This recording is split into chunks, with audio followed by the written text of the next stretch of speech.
رابعي كاسيت قداماي قص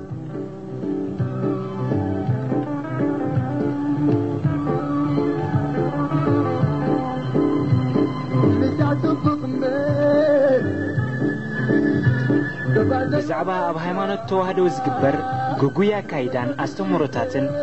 ናያስማት መጽውዒታትን ትርጉሙን በስተፈላለየ መንገዲ እናርአናዮ መጽና ለና ካብዝ ቀጽልና ድማ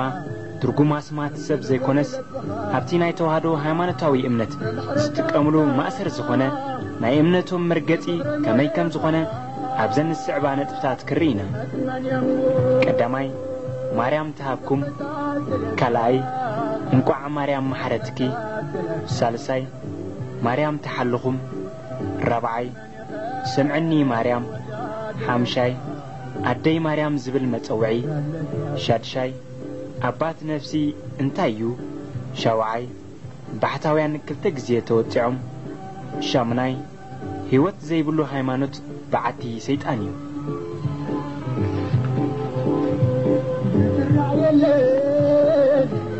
ቀዳማይ ማርያም ተሃብኩም ዝብል ቃል እቶም ህዝቢ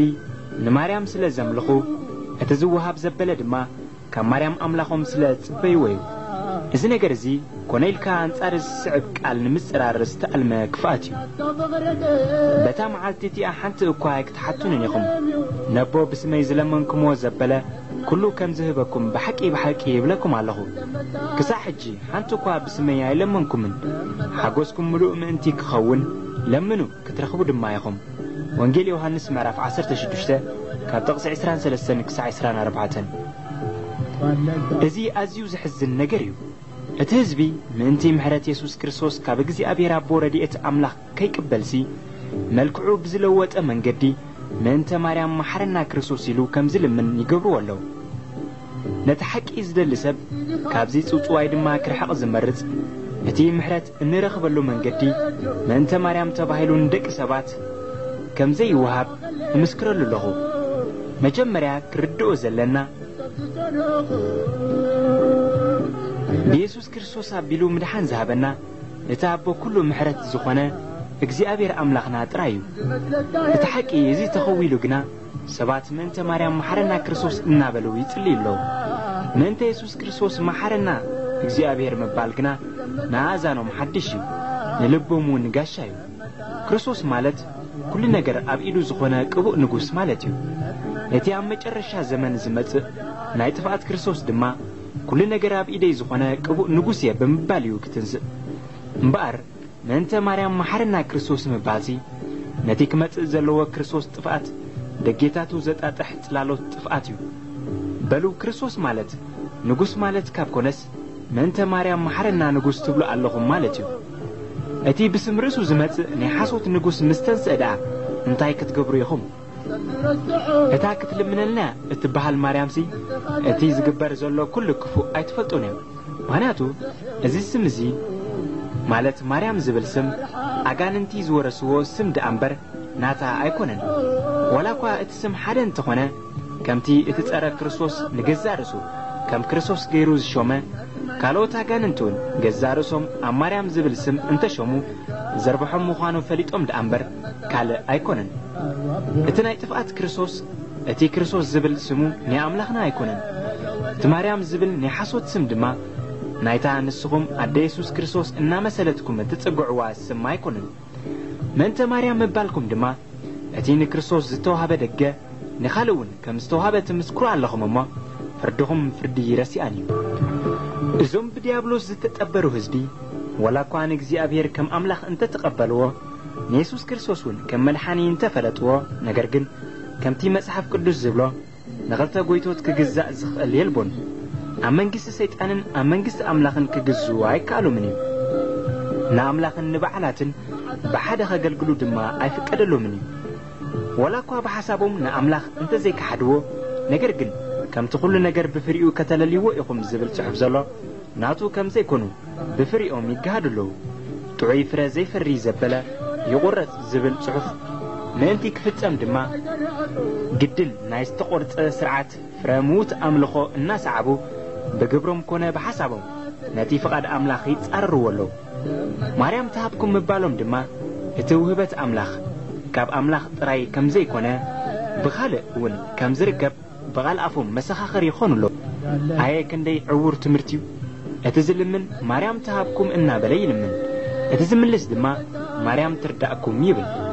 ክተኩብ እንተ ኮይኑ ድማ ብስም ማርያም ይህብ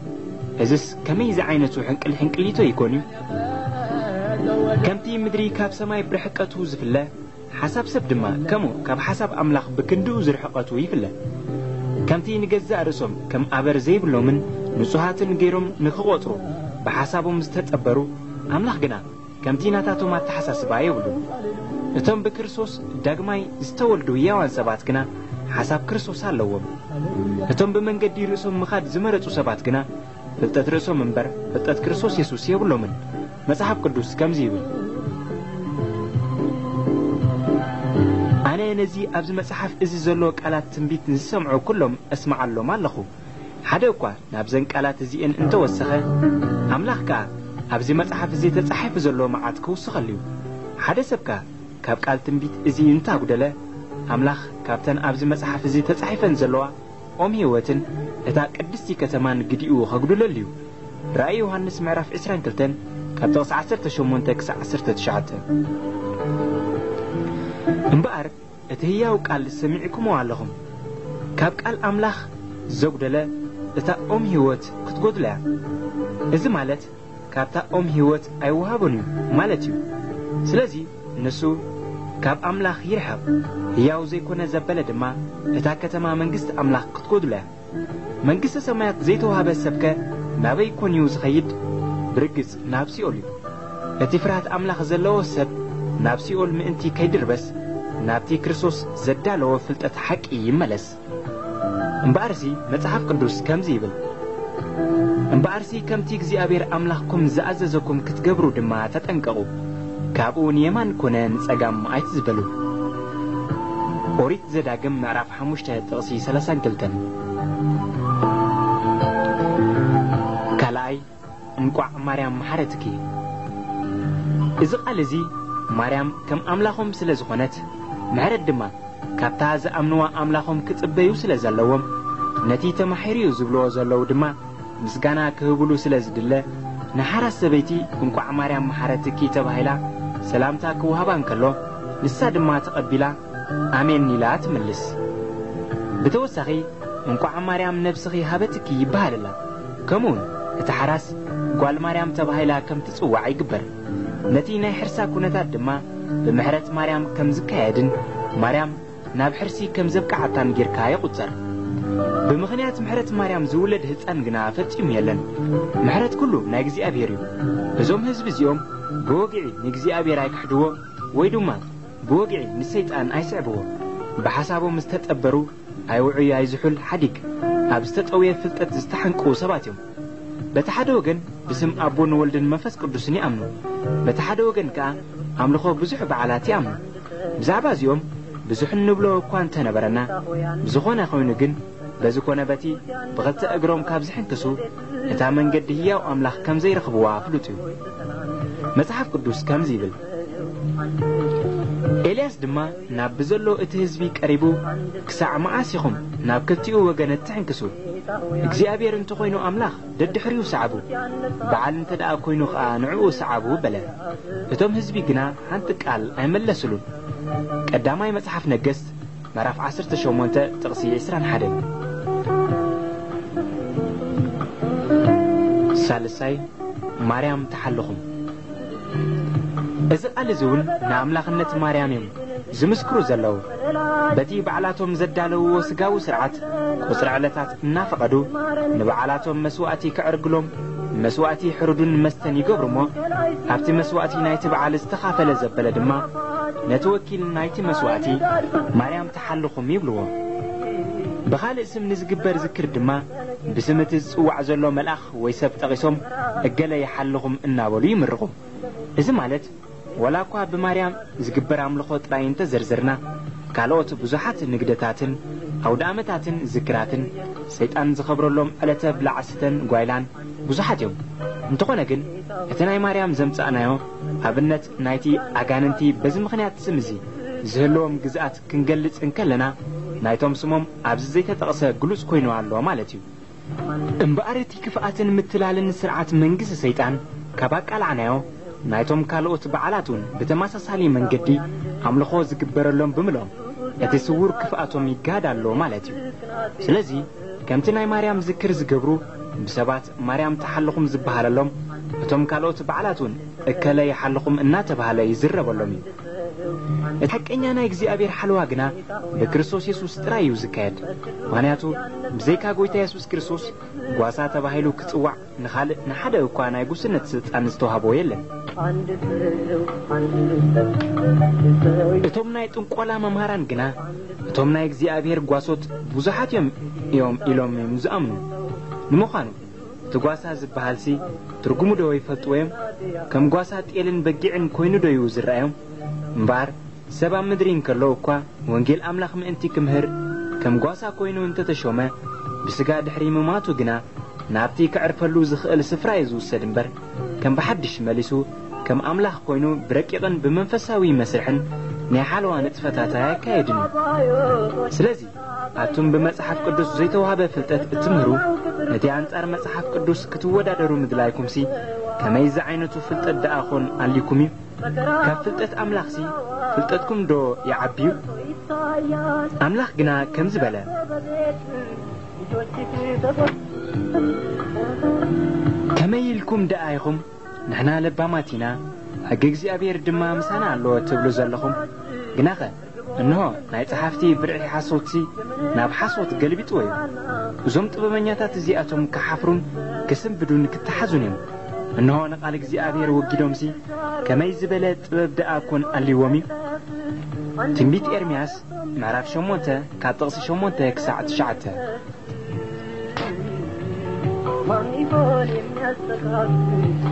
እተሐቀኛ ጓሳ ኢየሱስ ክርስቶስ ጥራዩ ወላኳ አምድሪን ከለው ብዙሓት ወንጌላውያንን ጓሶቱን ኮይኖም ኢየሱስ ክርስቶስ እንተ አገልገልዎ ድሕሪ መማቶም ግና አገልግሎቶም አይቅጽልን ናብቲ እግዚአብሔር ዘዳለወሎም ናይ ዕረፍቲ ቦታ ናብ መንግስተ ሰማያት ይሓልፉ يعرفون عصبهم نمقبال دما يتصبابيو እቶም ጽጽዋይ ዝምህሩ ሰባት ግና ነቶም እግዚአብሔር ዕረፍቲ ዝሃቦም ሰባት እኳ ከይተረፈ ገና የገልግሉ ከም ዘለው ገይሮም ብምግላጾምሲ ነቲ ዘለዎ ማተሐሳስባ ምሳያናይ ከተተሐዞ ከምትኽእል ቋንቋ ይኻት ስነሉ ዝኾነ ኮይኑ ግን በዝኾነ በቲ እቲ መንፈሳዊ ዓለም ዘለዎም ስዕረት ዘስዓቦ ንሓድሕዱ ዝጋጮ ዝተደራበሸ ፍልጠት ካብ ምዃኑ ሓሊፉ ካልቁም ነገር ዝርከቦ ኣይኮነን ራብዓይ سمعني مريم زبل قال هفتي املخهم زركب نيا صلاليهم سرعت እዩ ام ناي گز ቋንቋ املخو سرعت وهدو بتياريت زبال سيطاناوي دبترا حلقه سيطاناويان دبتراتات استدالو زيماتات እዚ ስምዚ بتدغاغامي كم ዝጽዋዕ ገበሮ ገለ ካብኡ ام ناي መጀመርያ ስርዓት املخهم ካብቲ ናይ ብራኬ መስርዕ ከም ዝተባሂሉ ተጻሒፍሎ بكمي زاتي ميقدستي بيت كريستيان انتايتي سمعني مريم ጽዮን ዓለም ወለዓለም አሜን ይብል እዚ ትምርት እዚ በመሰረቱ ትምርቲ ጥንቆላይ እቲ ዘሕዝን ኣብቲ መጀመርያ መሰረት ናይ ተዋህዶ ኣብ እምነቶም ብዘይካስም ኣብን ወልድን መንፈስ ቅዱስን ካለ ለቅብቃብን ጎባጥ ሞባጥን ጥዊዋይ ተንኮላትን ከም ዘይነበሮም ዝንቶ ምዃን ነዚ እምነት ዝግና ሓያላት ጥንቆልቲ ግብጻውያን ተንሲኦም በብዙሕ ዝዓይነቱ ሰይጣናዊ ትምርትታት ተደባሊቁ ከም ዝተርፍ ገበርዎ ክሳብ ሕጁን እቲ ኣብ ዓለም ዝፍለጥ ኦርቶዶክሳዊ ቤተክርስቲያን ካብቲ ኣብ በዓል ኤርትራን ኢትዮጵያን ዘሎ ተዋህዶ ዝብል ስም ዝተለቀበ ኦርቶዶክሳዊ ስርዓት ኣዝዩ ዝረሓቐዩ እቲ መንገድን እቲ እምነትን ሓደ እንተኮይኑ ዳ كميلو أرثوذكس كاب أرثوذكس أبستفعل عليها هاجرات كم زفل عليها كونه بتوما بهاجرات أوروبا زركبوا أرثوذكس نتي أبعال إثيوبيا زجبر سرعة أرثوذكس درجة نمبزحته هيفلتوني مكبالي كال سلازين بار من قدوم نحد حدو زي تحاز كاب كونه تحكدا مسمنهم يا زلا نعملت اتي اب إرترا زلو ناي توهادو سرعات انت خوينو حكي منقسة سمايات نيرتراويان توهادو ترايز تحزت يا مالت ديو إذس كميز عينتو بحورات حساسبا كونيو مبارتا منقسة حكي نتوم حكي إزرخبو هزبي ترايز تحزت يا تا سمياويت منقستي نتوم سمياوي قال السعبو تقبل سيول دما كابزا منقست زيقا نستوغو حفو زبلو تقبل بزعبا بأفريقا زركب أرثوذكس جن حدا كابت حدا زجدد كم مصحف قدس وطأن نمسمعو كنا نمردون چنكنيو كابزا حليفون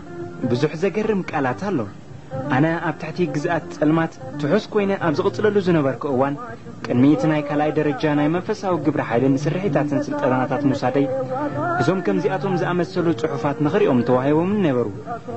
أبتكزيتي بزعباتي منقص سيطان نجر زي تخفت اللين أبتحتي منقص سيطان كم زلخون بنتصور زفلت أين بركون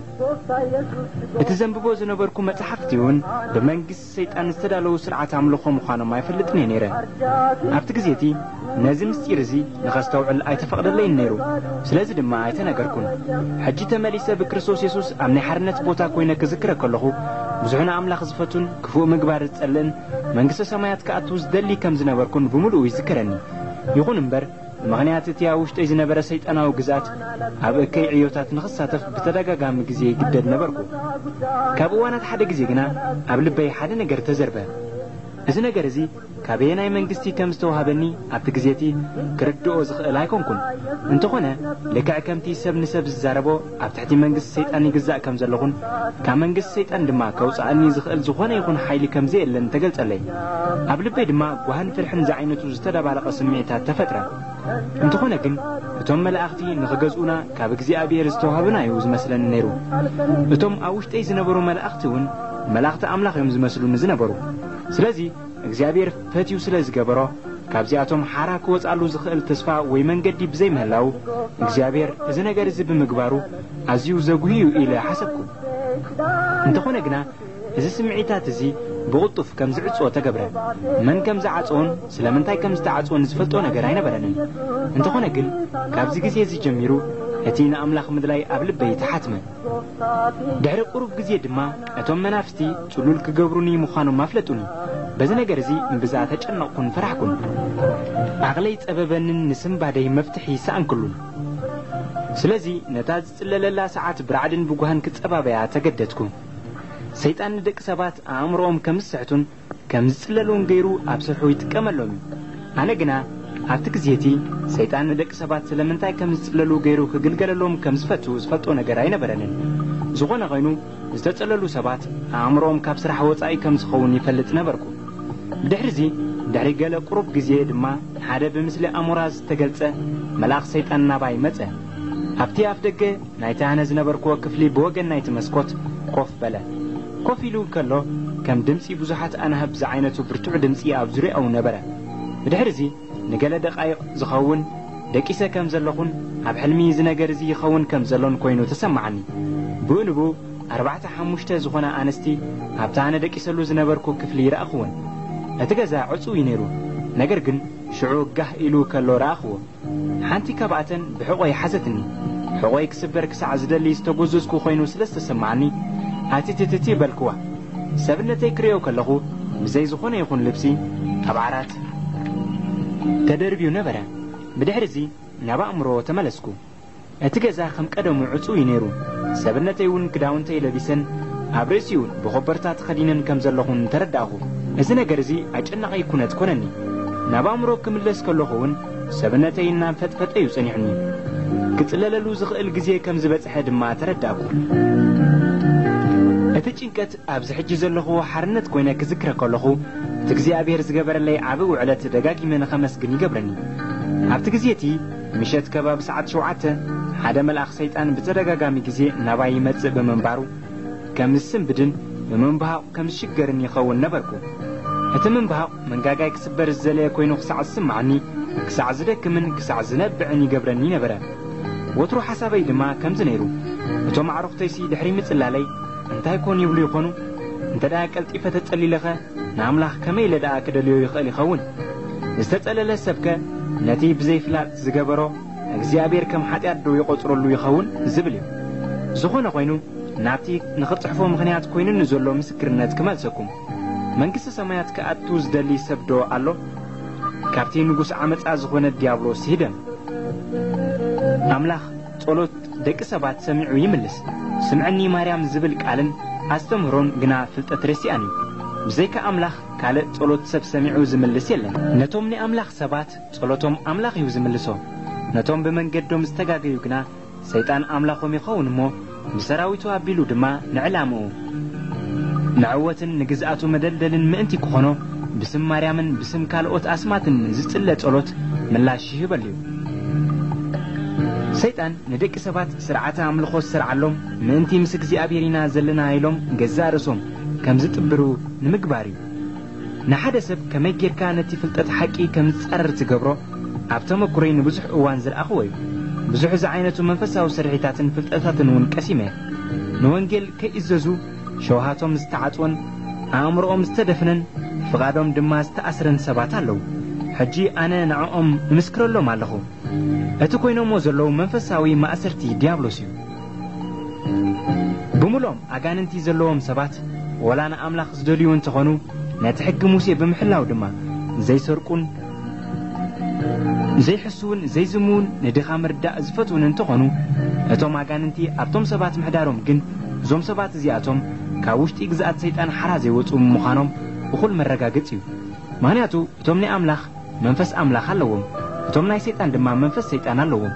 أتومني أملاخ هيوت اللوهم أتومني سيطان جن جناب سيقا دويلهم كاللو كموتاتيو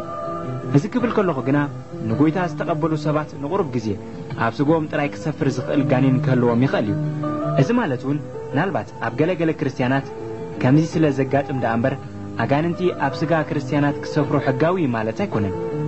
انتخونا جن أتوم كريستيانات نقويتا مستقبلوا نتوم أقدمهم زجزوهم زنبرو أجاننتي بكريستوس يسوس كوينهم تريقهم كسقوهم مزيكولو ويون الرسوم نابجزي أبير بجوبو امتز يجزو زجات منجريو أتوم نقويتا زي رخبو سبات جنا كله انتنقوم أبتحتي جزات منجس سيطان يوزركب ولا قابتي زردهم من جديد صدق إزجبرون تغنو نقويتا كسع زي تقبلون داقم بكريستوس يسوس كسع زي تولدون جنا ديابلوس كاب جزات منجستو حراك وصو أحد قمني دحرموتهم دما نما أسرت سيولي وردو أنا كم زخ جبر بقلتي تخطاتي له حدا نيشتي زانتا كزنت ولكم حدا أملاخ زفره سبعي حامي ونبرا السبعي زي نويح جزي سلز حمامه بتدقاقامي جزي نسحانا تنسحه أملاخنا منجس سمايات نخطو ودما ناتقلين نقوزح جزي هيوتو بخمزي حلفو نبرا أبز جزي زي بمنفس بمخان نابجزو متئي كونتاتو تخطاتي له نبركو بالحرزي نخقتل بتوم لعلوت سبسلت أنات ملاقت ديابلوس تأزاز توابه انتخونا جن أبز جزيتي حداني أملاخ سب متئي وانجيل سلز مسكرلو نسو دماني يسوس كريستوس كم ناقل مدحاني وتقبلو اتستوهابو تمرتي ببروه زخونا من قد ياستو علون انتخونا جنا يسوس كريستوس بمقبالو أتينا مقتلو وتنترفه أتوم أب سبيتو زنبرو ملأخت سيطان التي أب سب أيز تقابر عبلوتي أمنا سلز تقطعو بسبيتو أبيلكا نابت زنبرو هايمانوت كم زملسن مقبار اتسرح تجمره اتا سبيتو دما باقان انتي تدريخا أب قنميو ببخيات استسنة مخرن دفيتاوي سيطانا وتغطن أب لعليات تحساس بوقت قبر جمرت اتسب أيتي بزعبانا يقويتها داقما يلدت زقد سواعي نبرن أمنتو كم زلوت أغيرون أحسبن نيرو السبايزي كابتي زنبرو مدحان بقو علوه السبايزي هيمانتو أورثودوكس توهدو زنبره دحر قرب جزيه أتني أملاخ سب مسعرقتو متيو ونجل كمهرو دله السباي دما كم زيلو ملسلو أنا كموت زغربكو سبه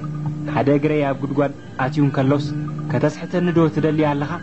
أنا قنا لومي كونة صباح أب هايمانوتي تسأني كموت يزدلي بمبال بتريخك أو موجمرة بتوانجلاو دما تسفى قريسو السقبلة هيتسألي اللون دما بهرزي كاوشتي ورحي كابزي حلف جزي المنافس تعلم تقتل تأزاز توهبه تقتل دما عبز جزيزي أنا كل كنتاتو بمنفس بمخاني كتاتلو نبركو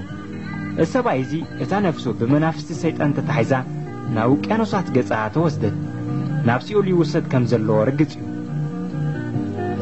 اتانا منجست أملاخ اتوسد نفسي قنا كامل أكموت بستلأكو منافس سيطان ايتتحازنيا ካብ እግዚአብሔር ዝተላእኩ መላእኽቲ ህይወት መጽኦም ይቀበልዋ ብኡንብኡ ድማ ብኦም ተታሒዛ ናብ ሰማይ ተዓርግ ናይ ሰብኣይ እዚ ዕድልን መጻኢ ተስፉን ግና ከምዚ ኮይኑ ተረፈ ድሕሪዚ ናብ ተሓዘን ተመሊሰ እቶም ሰባት ዝብልዎ ዝነበሩ ሰማዕኩ መቸም እቶም ህዝቢ ነቲ ሰብኣይ በብኣፎም ይንእድዎ ነበሩ እቲ ሰብኣይ ቅድሚ ምሟቱ ብተደጋጋሚ ግዜ ስጉኡን ደሙን እናበለ ቅዱስ ቁርባን ይወስድ ነበረ እንተኾነ ግና እቲ ስርዓተ ምቕባል ናይታ ሃይማኖት በመንግስቲ ሰይጣን ስለ ዝካየድ እቲ ስጋን ደምን ኢየሱስ ክርስቶስ እናተባህለ ዝውሰድ ሕብስትን ወይንን በቶም ኣብታ ቤት ጸሎት ዝገጹ መላእኽት ሰይጣን ግቡእ ዝኾነ ናይ ድግምቲ ሓይሊ ከም ዝህልዎ እዩ ዝግበር እቶም ቅዱስ ቁርባን እናበሉ ነቲ መግቢ ዝወስዱ ሰባት ብመጠን ብዝሒ እቲ ዝወሰድዎ ግዜ ብዙሕ ሰይጣናዊ ሓይሊ ኣብ ውሽጦም ከም ዝሓድር እዩ ዝግበር እቲ ዝቕበልሉ ክዳውንቲ እኳ ከይተረፈ ብምኽንያት እቲ ኣብ ውሽጦም ዘሎ ብርቱዕ ሓይሊ ጽልዋ ናይቲ ግዝኣት ተማቓሊ ይኸውን ስለዚ ወላ እኳ ንኣምላኽ ይቐርብዎ ከም ዘለዉ እንተመሰሎም ካብ ስርዓት መንግስቲ ሰይጣን ግና ሓቂ ዘለዎ ጎደና የለን እስከ ባዕልኹም ፍረድዎ እቲ ብመናፍስቲ እከይ ዝተዳለወ ስርዓት ኣምልኾስ ናብ እግዚአብሔር ከብጽሕ ዝኽእል ጎደና ዶ ይመስለኩም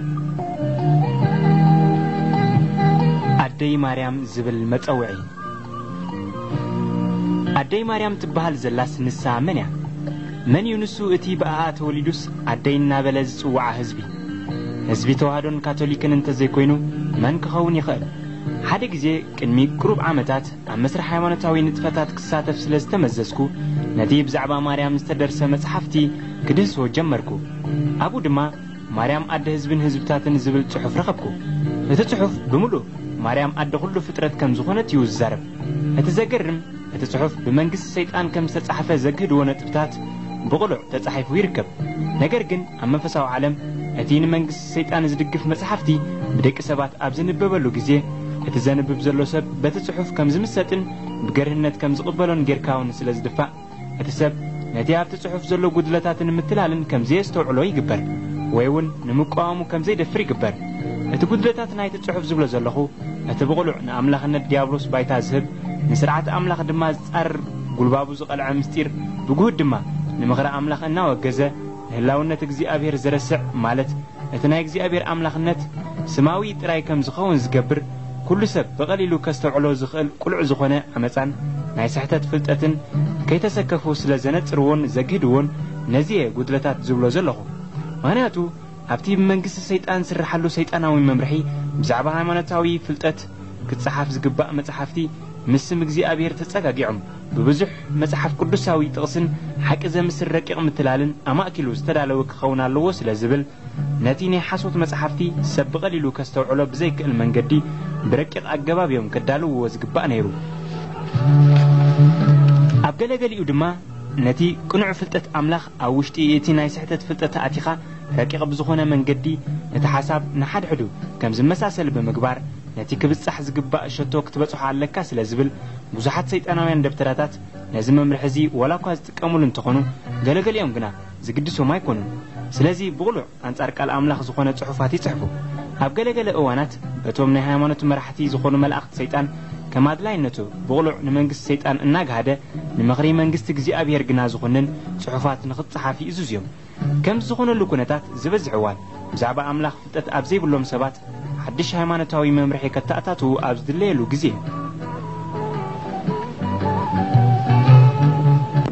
ናብቲ ናይ ማርያም ነገር ክመልሰኩም መቸም እቲ ማርያም ዝብል ስም ናይ መታለሊ ዋልታ ንኽጥቀምሉ ገፊሕ ባይታ ስለ ዝረኸቡ ኣብቲ መስርሕ እውን ኣገዳሲ ኮይኑ ስለ ዝተረኽበ ብዛዕባ ማርያም ብዘይ ስኽፍታ ዝደለይዎ ጽሑፋት ንኽጽሓፍ ዘኽእሎም ዓብዪ ኣፍ ደገ ኮይኑ ረኺቦሞ ማርያም ኣደ ህዝብታት ክብልዋ እንከለዉ ኣንስታይ ጾታ ዘለዋ ኣምላኽ ይብልዋ ኣለዉ ማለት እዩ ኩሉ ብኣኺ ዝተፈጥረን ኣብ ትሕቲ ጽላልኪ ዝተዓቑበን ተስፋ ኩሉ ፍጥረት ድማ ኣብ ኣኺ ዝገበረን ሕያው ኣደ ኢኺ ክብልዋ ግቡእ ኣይኮነን እንተኾነ ግን ከምዚ ክብልዋ እንከለዉ እዚ ቁሉዕ ብዝኾነ መንገዲ ብዛዕባ ኣምላኽነታ ይዛረቡ ኣለዉ ማለት እዩ እቲ ሓቂ ግና ማርያምሲ ሰብ ከምዚ ከማና ዳ እምበር ኣምላኽ ኣይኮነትን ስማውን ምሕረት እንረኽበሉ መጸጊዒ ኣይኮነን በቲ ሓደ ወገን ኣብ ተግባር እንከረአ ከሎ ግና ሰብ ኣብ ትሕቲ ጽላልኪ ተዓቒቡ ኣሎ ክብሉ እንከለዉ ሓቆም እዩ ምኽንያቱ ብዙሕ ሰብ ብስም ማርያም ኣብ ትሕቲ ሰይጣን ተገዚኡ ክመሓደር እንከሎ ንሪኦ ኣለና ብረግጽ ኣዝዩ ብዙሕ ህዝቢ ካብ ካቶሊክን ካልኦት ሃይማኖትን ዝምንጩ ኣስተምህሮታት ዝኽተሉ ሰባት أبتحتي سم مريم تتسجع يركب له زين جرزي بزرع على ملكه أبكم بعل إيرتران إثيوبيان يقول البارح إذا الشعب مريم كم زين يبلغ بلغن تجنا بتحقق بسن مغرى أملاهم تلوي مالته يكون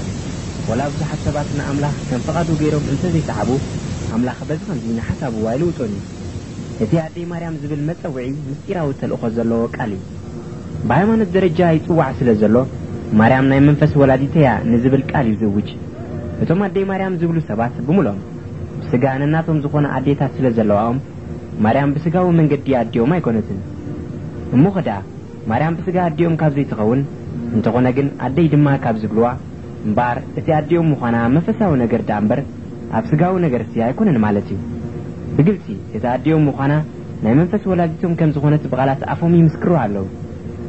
زين تدعى خوينو كم تقالوا حدات لوخات سيطان زبلوا مريم عدو كله فترتيا نابلو دما زوجو فتوم عدي مريم زبلو سباتون لك عكمهم مريم عدو كله سب كم زخونت يفلتون يمسكرون علو مالتيو إذا جزيف عمت أزي بزي تخلطان غزارة ولوز قبرهم بغنيات إتي إذا خمز عينتو أستمرتات زمهار زبي أقدمو تعي متحف كردوسها وفتت سلا زي رخبات رايو كمتي بيه لناتو من تخوينو دما مريم بمنفس أدينا كاب زبلوا أملاغنا نفت آيتنانيا يبلو علو نمالتيو إذا مبالهم كا قهود زخونا نايسحت السيطاناوي أستمرو أبيوتهم سلا زلم عمديو إتمن قدي سحتت كساعك النزي كل عن كالوس وتوم هدي مريم زبلو سبات نسم مريم بأملاغنت زوج بناي منفس أدنت كم زخونا هيردونيم إذا كن ما أملاغنت مريم بتزعوار من قدي زفلت ناي سحتت سيطانا وسرحيتيو سيطان بتعمي ناي مثل الكيلايو أيكونن دو سيطان سي وتوم تحتوت ناي سحتت هايمانوت أكاياتي لكوخونو استشوم ملاغ سيطانون كي ترفو أب هايمانوتاوي مسرح منفس وعلم أم ناي سحتت كاسي بتعمي كيلاتاتيوم بخلتنا يزوم ملاقت زياتهم دما بزحات سبات أبجبت زي بلو جوجوي زخونا هايمانتات تسبقعو من توكيلو من كم تغطلو كوينو مالو عبزن إقرا من قد يكبلو زخيل هاتم نعلامة مخر أملاخ رئيسكم زهابكم كريستيانات نتي مريم زبهالسن عدي زبل قال وسيقكم عدي مريم النابلكم ما يتكسوا انت زي كونس ازيك على زي أو أفكم كابز السماع كارتم عالماوين دا بمن تايتفليو نسخاتكمون كماتهم ناي مريم عدلنا الدو تمسكروا يالهمن أدي بمبالكم كان نعاقمون أديكم كان زخونت بزسمعك قالو تزاربوا يالهمن ناس بمنفس ولدنا حد أبو دعا للنامبر ناي منفس أدس يبلنان برقت ناي سقا أديثات اللوانا بهايمانتاوي من قدي أدي نابلنا نسوعا ناي منفس ولاديت وي ناي منفس أدقنا يبلنان كله بأملاخاويات أو وعاز في الزبلة سابيخون ملاخ وي منفس سيطان وي ونكالف فترة بزي قدس المغنيات اتي تقوعلو زلو سم أملاخ تبهايلو كتقوع يخيلو ولا كواتني أملاخ النتو حق النت أي هلوه أملاخ النت تبهالقنا يفلت زوم بز خمز من قدز تقوعو بزحات أملاخ اكزيابير بتي تقوعلو زلو سم مغنيات مبقى تغيرو تاوتات وي أمالختي إنا بلاي تقوعمي نحاد انتقوينو أملاخ كتبلو تخل بزحات انتقوينو مقل بتي نبور ناي بزحنة تقوعا أمالختي إلكا كتقوعم تخل مالتيو እግዚአብሔር ግና ነቶም ወገን ናይ መንግስቱን ተኸተልቱን ዝኾኑ ሰባት ኣስማት ናይዞም ኣማልኽቲ እዚኣቶም ንኸይፅውዑ ኣጠንቀቐ ከምዚ ኸኣ በለ እቲ ዝበልኩኹም ኩሉ ሓልዎ ስም ካልኦት ኣማልኽቲ ኣይትስመዩ ካብ ኣፍካ ኣይትሰማዕ እውን በለ ዘፀአት ምዕራፍ 23:13 እምበር መጽሓፍ ቅዱስ ከምዚ እናበለን ከሎስ ኣቶም ስም መላእኽትን ጻድቃናትን ብዝክር እንተ ሰሚናዮምን እንተ ኣገልግልናዮምን كاب أملاخ عصب علونا تبلوس كما يلكم دعيهم أتون وجن እግዚአብሔር زخونكم سباتك هدي مريم زبل قال كاب أفكم كسمع عن كلوس نتي تتصحف لكم مخر أملاخ دو تعالوا ويالهمن نزق قال ازاي تحلوا وانتو خينكم دا إذا صحف زي بعلمن كفتمو يجوز تتصحفه إذا قال زي قبل بعلماوين تسمع عنت يبلون أران الساتهم سي بوقعي كودا سمكي سم مريم السمين بذكر هبيلو نخبرخي بأقلقلوت نسمكي تصوعن زبله كله أنا بسمك محرتك قبروا لي إلو እግዚአብሔር بزعبا مريم حقي أقيمي يبلالو እግዚአብሔር جنا أبزح صحفات أسمات كالوت أمالختي أي تتوعون أي تذكروا من أي تفرهوا من أي تقلقلوا من إنا بلان كالوس نبيات توهدو دا بات سيطان زدالو اللهم نايمت لال سند نكخدو من مخرم ንሳቶም ሲ ባዕሎም ዳ ደድሕሪ ሓሳብ ርእሶም ክኸዱ ስለ ዝመረጹ ኣስማት ካልኦት ምጽዋዕ ከም ናይ ምድሓኖም ማእሰር ጌሮም ቀጸርዎ እግዚአብሔር ግና ከምዚ ደኣበለ እምበር ኣምልኾ እናተገበረሎም ብዝክሪ ዝጽውዑ ኣስማት እንደቂ ሰብ ኣይሃበን ወመጽሓፍ ቅዱስ ከምዚ ይብል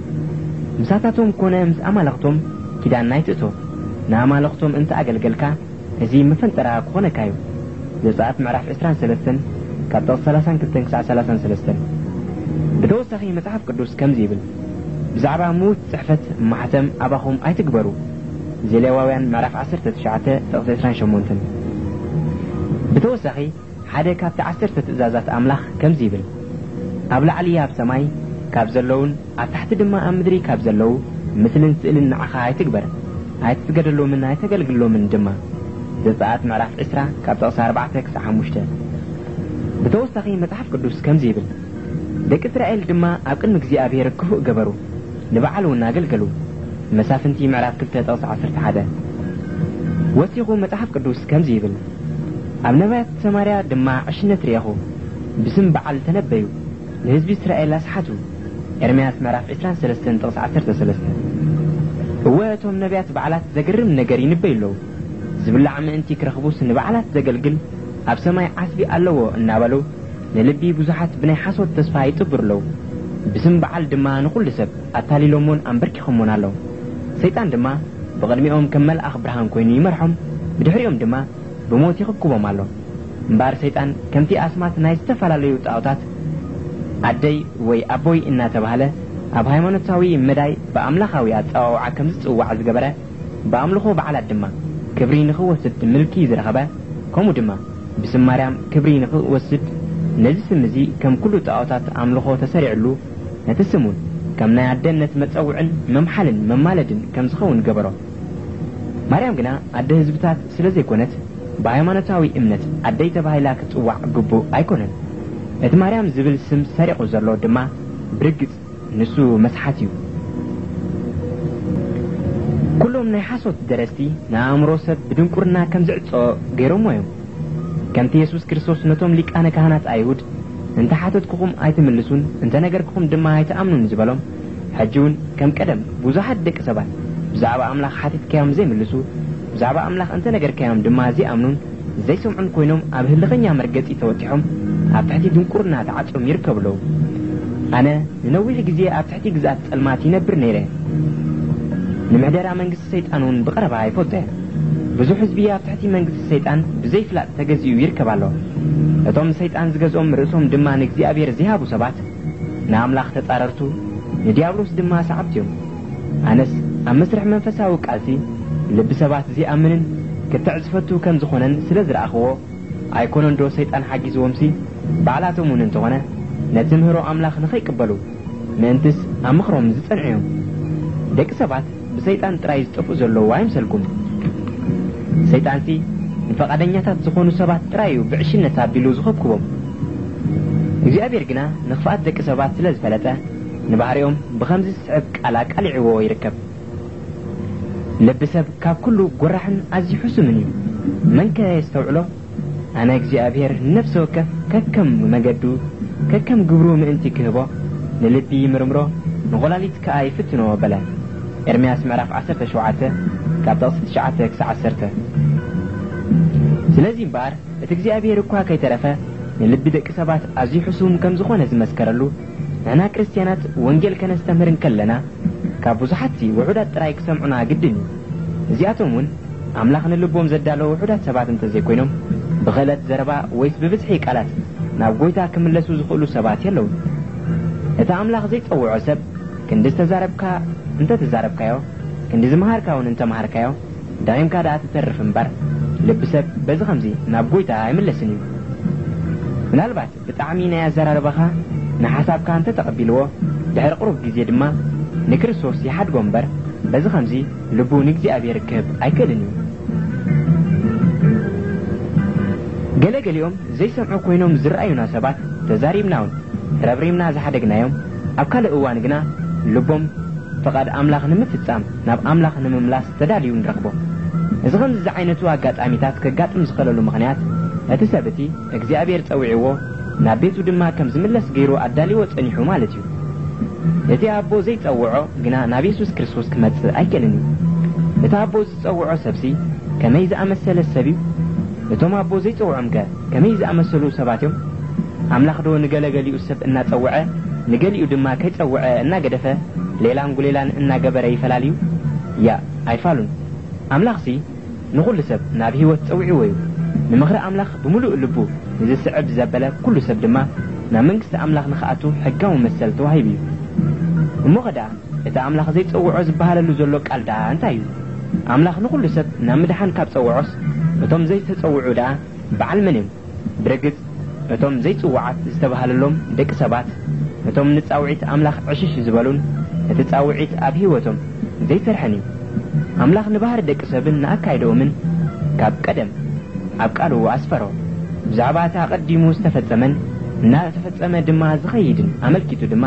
ኣብ ቃሉ ከምዚ ዝብል ጽሑፍ ኣስፈረ ጥበብ ኣብ ወጻኢ ትጅብር ኣብ ኣደባባያት ድምፃ ተስምዕ ጫው ጫው ኣብ ዘለዎ ጎደና ትጽውዕ ኣብ ኣፍ ደጌታት ኣብ ከተማ ቃላት ትዛረብ ኣቱም ኣያሹ ክሳዕ መዓስ ዕሽነት ክትፈትው ኢኹም መላገጽትኸ ክሳዕ መዓስ ላቂ ባህ ክብለኩም ደናቁርቲ እውን ፍልጠት ክትጸልዩ ኢኹም ናብ ተግሳጸይ ተመለሱ እነሆ መንፈሰይ ከፈልፍለልኩም ቃላተይ ከፍልጠኩም እዩ ጸዊዕስ እምቢ ስለ ዝበልኩም ኢደይ ዘርጊሐውን ዘስተባሃለ ስለ ዘየልቦ ኣረ ምኽረይ ዘበለ ዳ ኣቢኹም ተግሳጸይ ከዓ ኣይተቐበልኩምን ምሳሌ ምዕራፍ 1 ካብ ጥቕቲ 20 ክሳዕ ጥቕቲ 25 ብርግጽ እቲ ሓቂ እዚ እዩ እቶም ዘይጽውዓት ዝተባሃሉ ድማ እዞም ከምዚኦም ዝኣመሰሉ ሰባት እዮም ስለዚ እምበር እቶም ጽውዓት ኣምላኽ ዝኾኑ ሰባት እውን ኣብ ትሕቲ ጽላል ማርያም ወይ እውን ኣብ ትሕቲ ጽላል ካልኦት ጣዖታት ንኸይጽግዑ ወሲኖም ናብ እግዚኣብሔር ዝተመጹ ሰባት እዮም ደጊም ብመንፈሳዊ ደረጃ ኣቦይ ወይ ኣደይ እናተባሃለ ዝጽዋዕ ናይ ጣዖት ኣስማት ኣብ ህይወቶም ንኽህሉ እግዚኣብሔር ኣይፍቅድን እዩ